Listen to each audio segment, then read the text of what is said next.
Have you ever heard your children come to you and say, I am starving? Anybody know what you're talking about?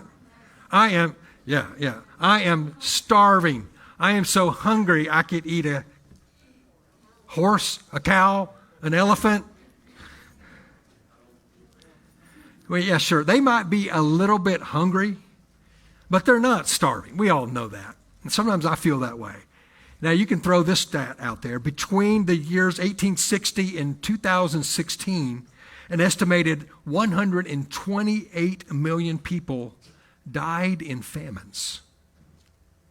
And in 2011, in Somalia, now it wasn't just about a famine. There were other political issues and things going on there, but there was a famine, and it killed an estimated 250,000 people in that year.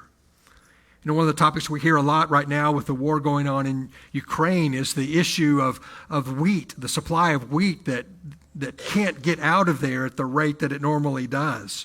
They're unable to fully export their grain really because of the war, and the shortage in wheat has the potential to bring a very real global health crisis, food crisis. Now just imagine going back a couple of millennia and a grain shortage. I mean, what kind of catastrophic consequences it could have. And that's exactly where we find ourselves in our text today, in the story of Joseph. We've been walking through some of the key highlights of Joseph's life, and we're seeing that for Joseph, and really for all of us, the struggle is real. But God brings hope in the midst of suffering.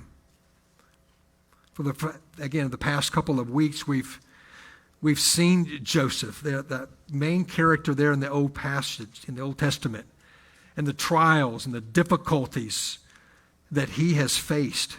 And we're reminded that in this life, all of us face struggles, and that the struggles around us, God, and the struggles that we sometimes experience, they're very, very, very real. But because of God's work, because of his presence, because of his blessing in the midst of suffering, we can find hope. We can find even joy in the midst of those struggles when they hit our lives. And today we're going to see that God brings restoration even in the middle of suffering. So let me give you just a little bit of context leading up to our focus passage today. Just as Joseph predicted, Egypt had experienced 7 years of plenty. The Pharaoh had a dream, and Joseph came along and they brought him up, and he interpreted the dream. So you're going to have 7 years of plenty and 7 years of famine. And that's exactly what happened. Joseph was elevated to second in command of all of Egypt, and was tasked with preparing for the famine. And he imposed a 20% tax on all of the grain, and he began to store it up into these large vats in all of the cities throughout Egypt. And then the famine hit. It was so severe that food became scarce all throughout the land. People came from all around, traveling to Egypt to buy food in order to survive. And Joseph's family, they're still living in the land of Israel, and Jacob, who is Joseph's father, he sends his son down to Egypt to buy grain so that they could survive. And again, since Joseph is overseeing the distribution of grain, the brothers actually have to come before him. And you remember the story, a couple Sundays ago, the brothers, he had that little coat, and he was this little proud, selfish, prized son of his father. He flaunted it. They threw him in a pit and ended up selling him into slavery. So Joseph is separated from his family for years and years and years. And now they're coming to him, and they're bowing down before him as the second in command in Egypt. They didn't recognize him, but Joseph recognized the brothers. He put them to a bit of a test before he finally revealed who he was. And that brings us to our text today. And I want us to begin reading in Genesis chapter 45. Genesis chapter 45. I want to read a couple of verses beginning in verse 4, and then I want us to jump to the next chapter, 46, and read the first 4 verses there. Genesis, the first book of the Bible, chapter 45, beginning in verse 4. So Joseph said to his brothers, "Come near to me, please." And they came near. And he said, "I am your brother Joseph, whom you sold into Egypt. And now do not be distressed or angry with yourselves because you sold me here. For God sent me before you to preserve life. For the famine has been in the land for these 2 years, and these are yet 5. There are yet 5 years in which there will be neither plowing nor harvest. And God sent me before you to preserve for you a remnant on earth, and to keep alive for you many survivors. So it was not you who sent me here, but God. He has made me a father to Pharaoh, and lord of all his house, and ruler over all the land of Egypt." Jump over to chapter 46. So Israel, Jacob, that's Joseph's father, Israel took his journey with all that he had and came to Beersheba and offered sacrifices to the God of his father Isaac. And God spoke to Israel in visions of the night and said, "Jacob, Jacob." And he said, "Here am I." Then he said, I am God, the God of your father. Do not be afraid to go down to Egypt, for there I will make you into a great nation. I myself will go down with you to Egypt, and I will also bring you up again, and Joseph's hand shall close your eyes. Friends, the story, the grand story of the Bible really centers on God restoring a people for himself. He's bringing a people out of famine or spiritual famine into fortune.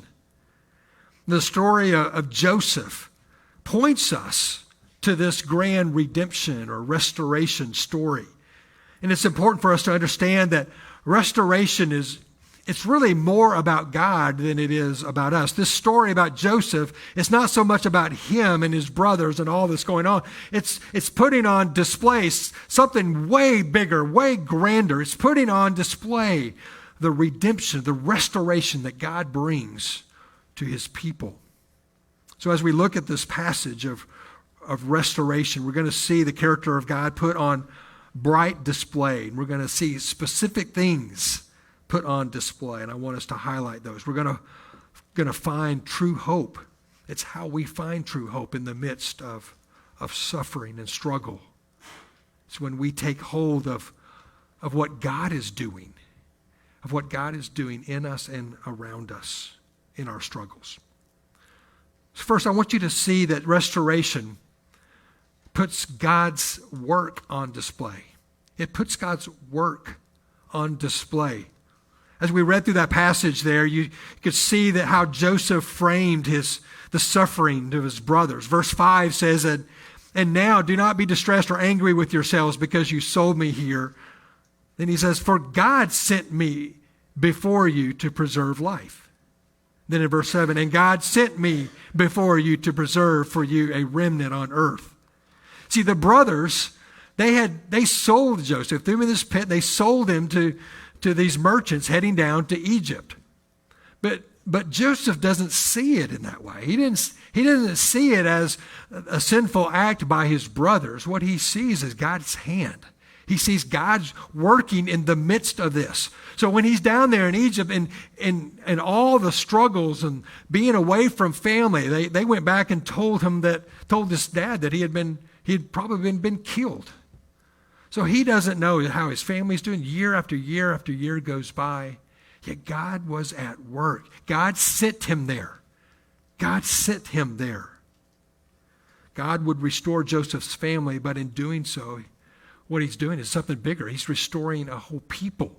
God had sent Joseph there for something way bigger than even saving his family or saving the people of the land. He was saving the people of Israel, to which God would send his son Jesus through. And just as God was at work in Joseph's struggle in suffering. Friends, God, you can believe this. God is at work in the midst of your struggles and suffering. God is all about restoration. He takes our struggles and trials and He works them together in the midst of restoration. Friends, we got to continually remind ourselves of that truth.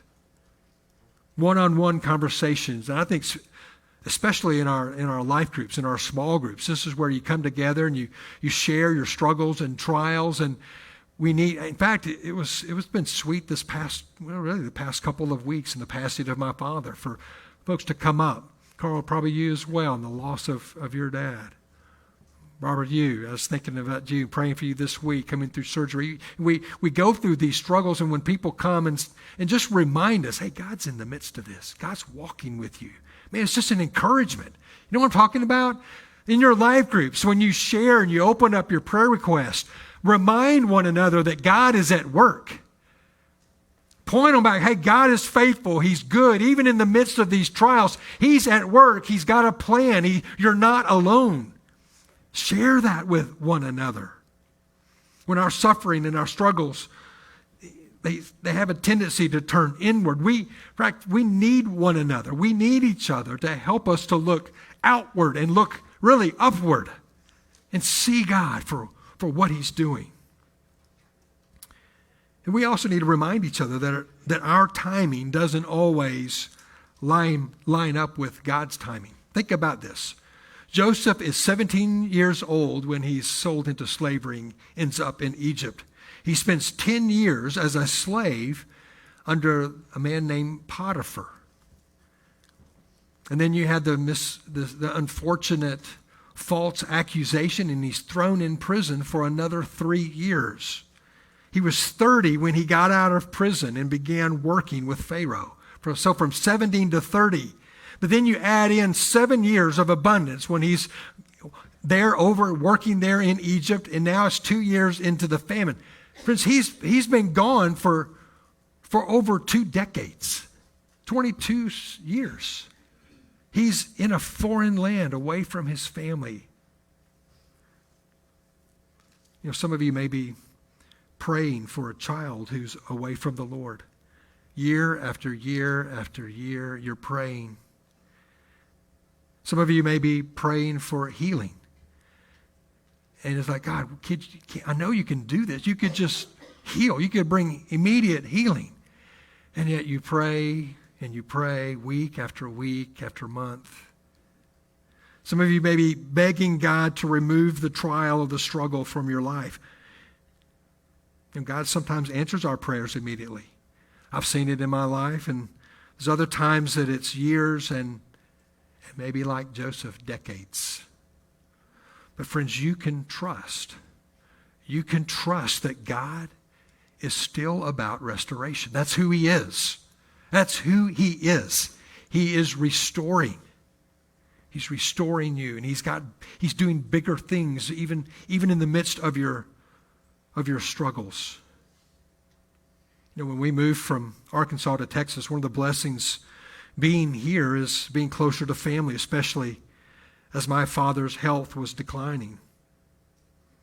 And for the past 2 years, diabetes and health issues began to kind of take their toll on his body. We prayed for God to bring healing and to work in his life. Well, God did answer our prayers. Maybe not exactly like we thought, but God did answer our prayers. In His goodness and kindness, He took my dad from his earthly suffering and He brought him into complete restoration. My dad is whole. He is complete. He is rejoicing in the presence of Jesus. Now, we didn't see that. We didn't see that. And we've been praying, oh, God, do this. And God had other plans. We can trust Him. Even in death, in the struggle of life itself that goes over into death, God is about restoration. For it is God who works in you, both to will and to work for his good pleasure. God is at work. It is God who is at work in you. Why? To will and to work all for his good pleasure, for his joy. My dad is experiencing joy in the presence of ultimate joy. In our life groups, in our Bible studies, in our Wednesday night prayer times, let's remind one another of God's restorating work. If you're not in a small group, we need you there. We need you in those groups. We need to hear the encouragement that you have for us in our struggles. And we want to be there with you in the midst of your struggles, reminding you that God is good. He is at work, and he's bringing about restoration. Second, God's restoration puts his forgiveness on display. Restoration puts God's forgiveness on display. See, Joseph had the authority and the justification to punish his brothers. After all that they did and all that Joseph lost, I mean, he could have, hey, take these boys out and give them a good whipping. I mean, he could have easily done something like that. But it's interesting, as you read the story, revenge, anger, bitterness, retaliation, it's nowhere to be found. I read through all the chapters again this week. I read a couple of times. Just like a riveting story. And you don't find it in there. There's no anger. There's nothing there. Somehow he's able to let go of the resentment. How does he do it? How does he forgive? Well, I believe he's taken hold of that first point. He knows that God's at work. It was God who sent him down there. God's doing this. It wasn't the brothers doing. Yeah, sure, God used their evil, like what we just sang. What the enemy used for evil, God has it for our good. That's Genesis chapter 50.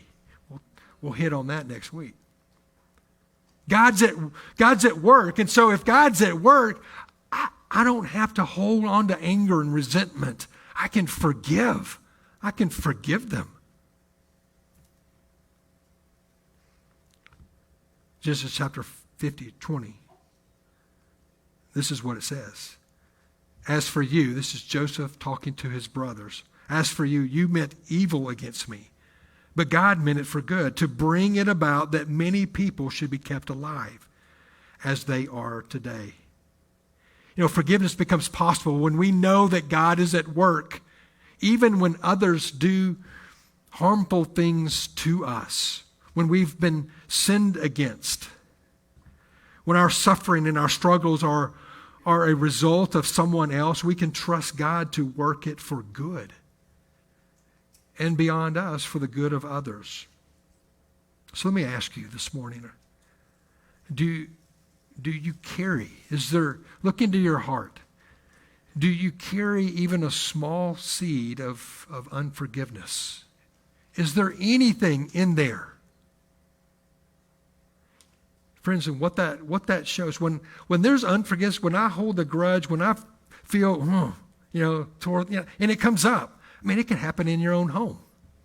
Believe it or not, every once in a while, I get my wife mad. I mean, I know it's hard to believe. It's hard to believe.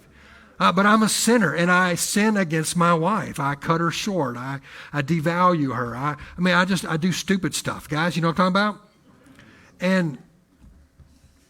But when she forgives me, I mean, she knows that God, and we've seen this. I mean, on both sides, that we hurt one another, and then I'll come to her and like, honey, I am so sorry. I apologize. That was not Christ-like. That was not kind. Whatever. Will you forgive me? And when she does, and then we find ourselves even stronger in the love deepened. Yeah. What the enemy tried to do is bring division, yet forgiveness brings it together, and it makes you stronger.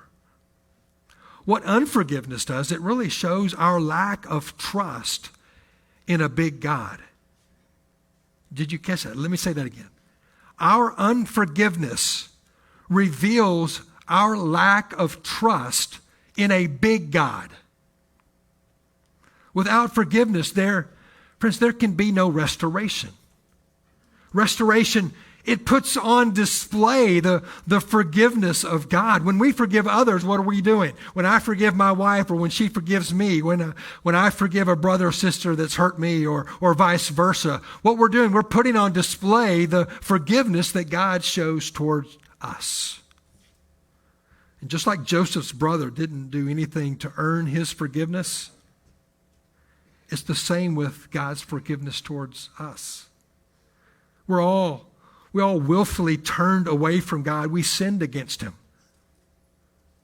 But here's the most beautiful thing about God's forgiveness. Though there was nothing we could do to earn his forgiveness, he gave the ultimate sacrifice so that we could be forgiven. He sent his son Jesus to die on a cross where he would absorb our sin, our anger, our bitterness, our guilt, our shame. He took it upon himself.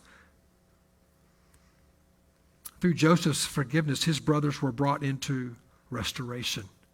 Through God's forgiveness, we too can be brought into restoration. The Bible calls us to simply turn from sin and trust in Christ. Maybe you're here today, or you're listening online, and you're saying to yourself, well, hey, my sin is too great. What I've done is just too much. God could never forgive what I've done. My guilt is too wide. The sin is too great. Maybe you're struggling with forgiving someone who has sinned against you. Maybe you're struggling with sometimes just forgiving yourself. I've been there. You know what I'm talking about? Just forgiving yourself. Friend, God's forgiveness is greater, it's deeper, it's higher, it's wider than your sin or guilt. It would be like trying to empty the ocean with a coffee cup. You can't do it. His forgiveness is vast. It's deeper than the ocean. And it cannot be emptied with our coffee cups. His forgiveness is overwhelming and unending. Friend, receive his restoration. Receive his forgiveness and find restoration.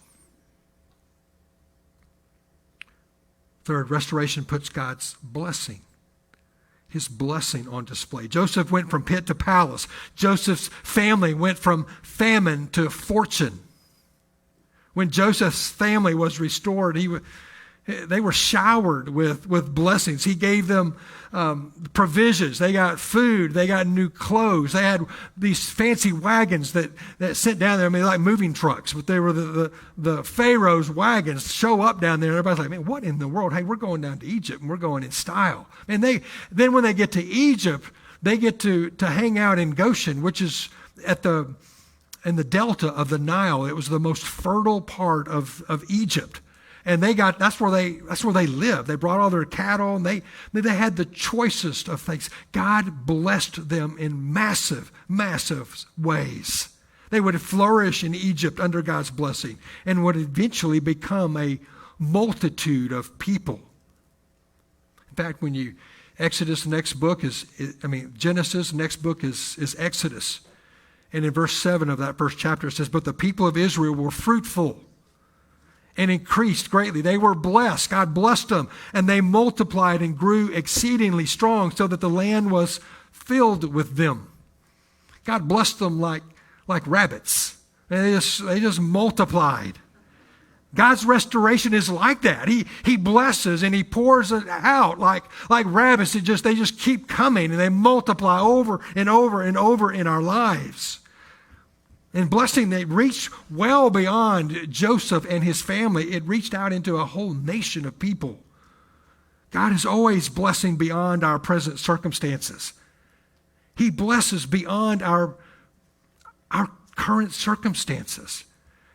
Even if we get out of the suffering, you think, man, wow, God, He brought healing. Boy, He restored that lost child. He helped me through this difficulty in our marriage or through this financial thing. Man, wow, what a good God. But it's bigger than you. As we said a while ago, restoration is more than about me and you. It's about the extension of His love and grace and goodness and blessing beyond this place and beyond our lives and our families out into our community and world. That's the big God that we serve. He's doing something in our lives, in the life of our church, that stretches well beyond the present into the future eternity filled with imperishable inheritance. This is why, friends, as your pastor, I am stoked about our church. I'm so blessed to serve alongside you here. And I want to see us all working together in God's restorative mission. See, God is on a rescue mission right here in Mont Belvieu and in our surrounding community. God is on the move, and He is wanting to use you and me and us to change lives forever. Do you believe that?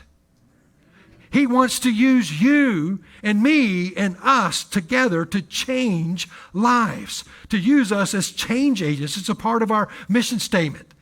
We want to connect people to Christ, community, and cause. We want to see people experience and know Christ. We want people to find freedom, to discover their purpose, and to become change agents for His glory.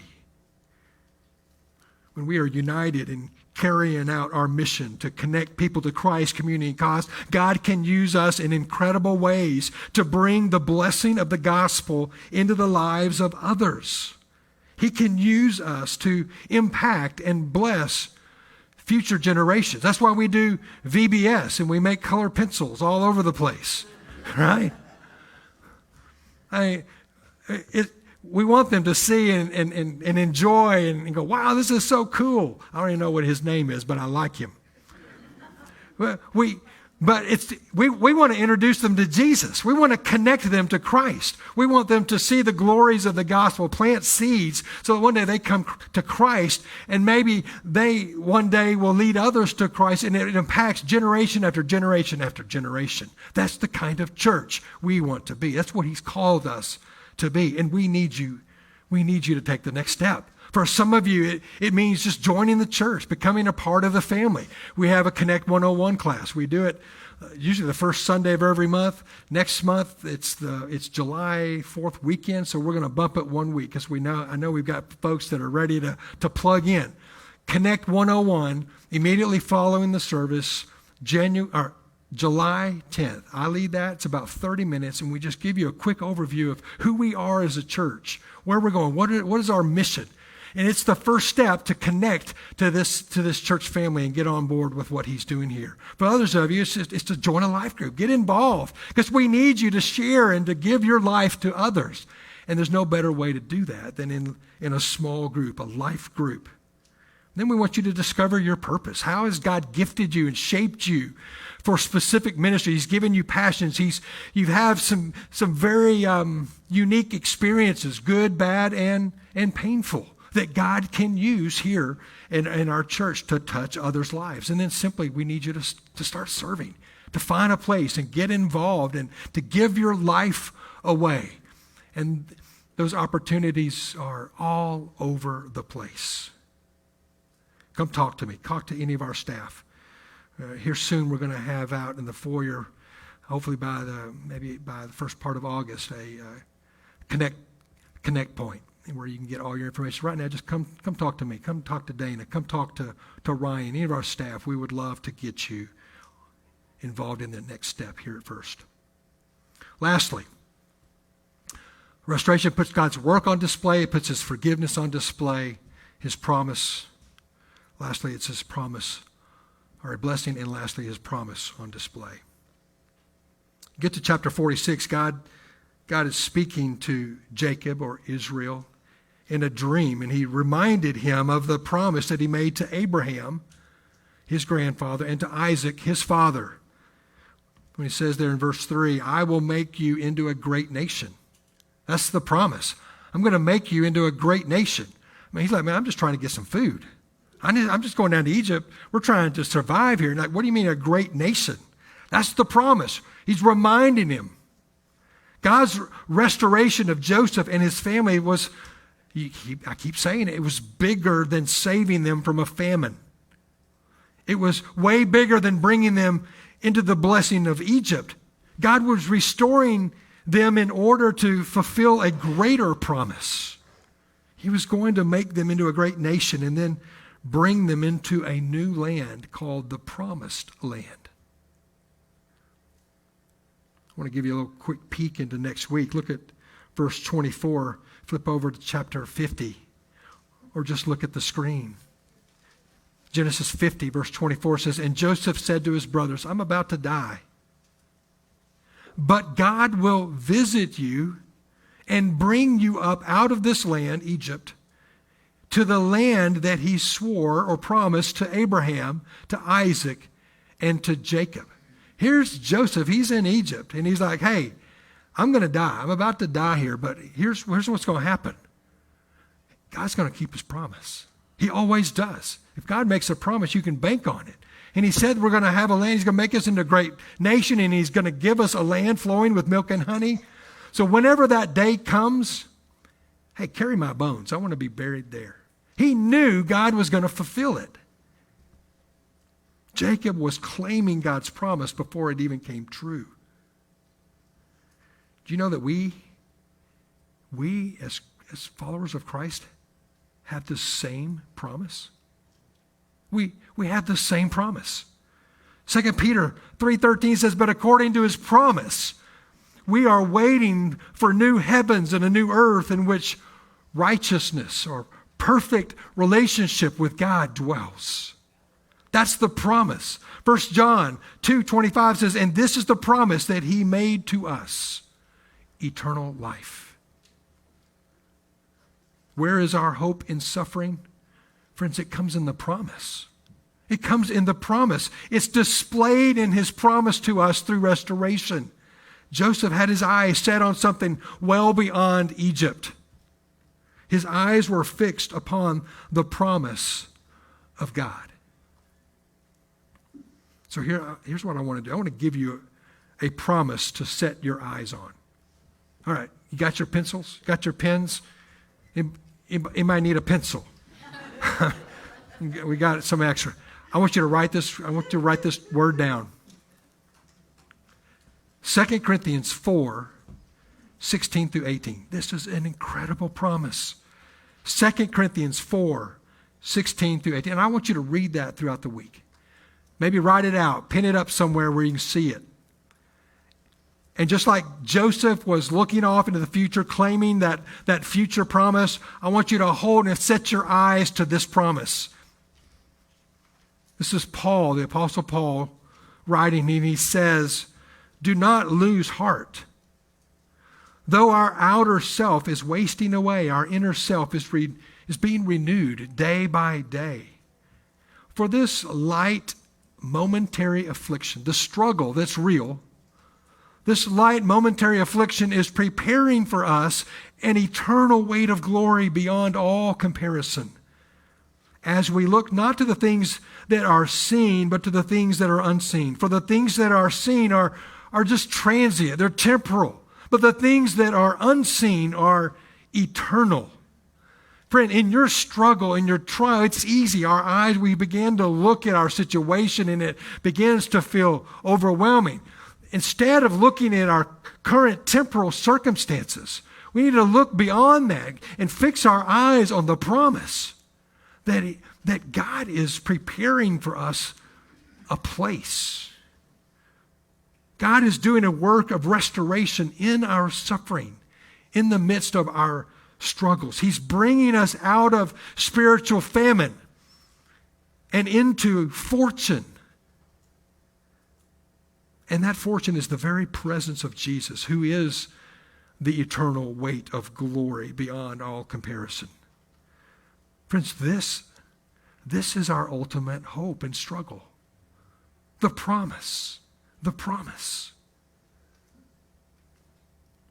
Friends, this is our story. This is our story of redemption. And so I want to encourage you, go and tell it this week. It's bigger than you.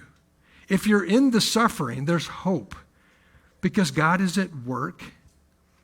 He is demonstrating and displaying his forgiveness. He is blessing, and he has a promise for you to walk you through it and to bring it to completion for greater purposes. You're going to run into hurting people in the midst of real struggle this week.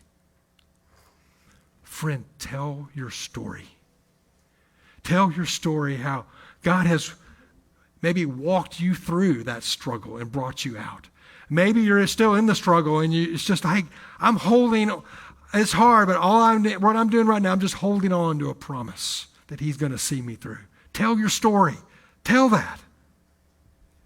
And then point them to the ultimate promise. One day, God is going to make all things new. The pain, the struggle, the sin, the death, the suffering, all of it will be gone. No more tears.